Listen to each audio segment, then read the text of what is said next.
an experiment is an if-then statement, which basically says, if we do this thing, then customers will say or do something in response.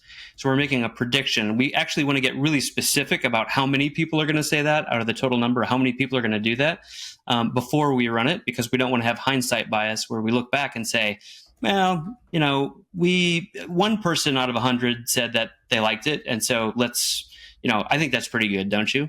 So we want to define it ahead of time. And there are really three components to an experiment. There's the instrument, which is the thing that you're applying to the human.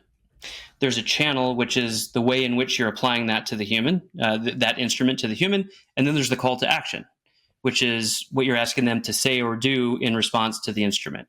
And there's a lot of books out there, good ones, mind you, that just kind of mix all that up. And so we've just simplified it down to instrument, channel, call to action, just really simple. And so then the if-then statement is, if we apply this instrument through this channel to these humans, then X number will take this call to action. Mm-hmm. And so just getting really crisp and also designing the if-then statement to test specific assumptions. So we have an experiment design card where all this stuff is on there, and there's, sometimes the assumptions at the top are blank.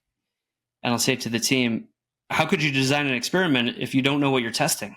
It's impossible.